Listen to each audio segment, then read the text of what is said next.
suis aujourd'hui à Savenières, un charmant petit village sur les bords de la Loire.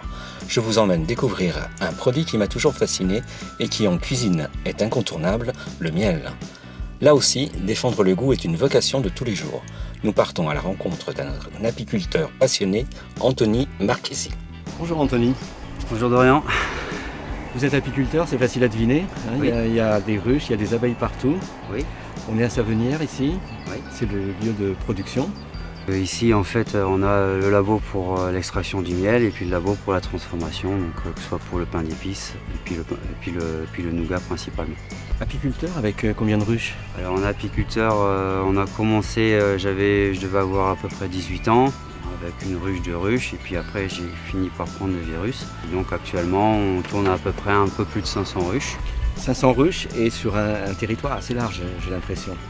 On occupe principalement deux départements, donc le Maine-et-Loire et puis la Vendée. Ça concerne une cinquantaine d'emplacements à peu près.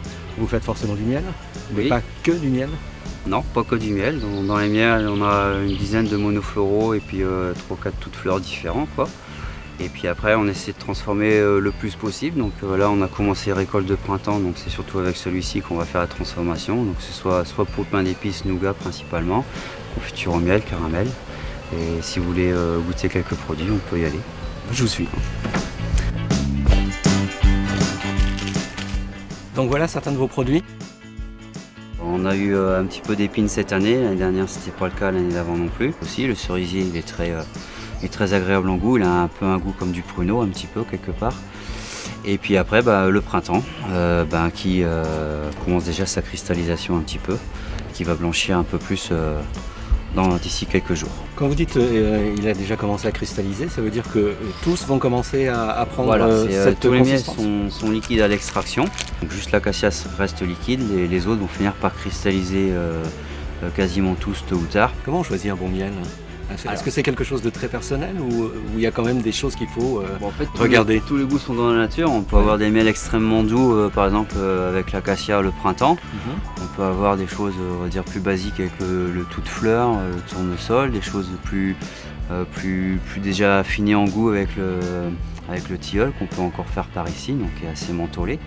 Le miel de prairie qui va commencer d'ici on va dire presque une quinzaine de jours. Lui ce sera déjà un miel qui sera déjà très typé, très soutenu. Avant le châtaignier qui est encore plus avec de l'amertume en plus. Et puis en fin de saison on a aussi le sarrasin qui lui est le plus typé des miels qu'on peut faire par ici. Donc là c'est ce qu'on disait tout à l'heure, un miel qui est liquide en ce moment c'est normal. Si vous avez par exemple le miel de cerisier ou un autre qui sera liquide au mois de décembre par exemple, là c'est un petit peu douteux, ça veut dire que c'est un miel qui a été réchauffé. Donc on a choisi son miel. Ouais. Et si on ne le finit pas tout de suite, est-ce qu'on le garde? Est-ce que ça peut se garder? Un miel ça va se garder à partir du moment où il est parfaitement fermé. Il va se garder sans problème. Le miel, ça va être comme le sucre ou le sel, ça va capter facilement l'humidité de l'air. Nous, quand on présente le miel à la vente, on met 2 ans à partir de la date de mise en pot. Donc on a beaucoup parlé de miel, et forcément, moi, ça m'a ouvert l'appétit, j'en goûterai bien. Nous, le printemps, c'est celui qu'on utilise pour tout ce qui est transformation, pour le pain d'épices et le nougat. Est-ce qu'on peut dire que c'est un miel de cuisine alors? Pour nous c'est un miel de cuisine. Nous on a essayé de faire le nougat avec le tout de fleur, ça marche pas du tout, ça va donner une coloration qui sera jaunasse, brunâtre et puis qui va pas. Donc nous on reste vraiment sur miel de printemps. Après comme c'est un miel qui est doux, on va pas apporter un goût supplémentaire. Par exemple quand on fait de la confiture au miel, on aura vraiment que le goût du fruit et pas un goût miel qui sera apporté par ailleurs. C'est très onctueux, c'est très parfumé. Ouais. Mais je veux bien goûter un deuxième. Alors celui-là il sera encore plus parfumé, donc on va partir sur l'épine. Ouais. Le deuxième de l'année. Donc lui il est quand même beaucoup plus liquide.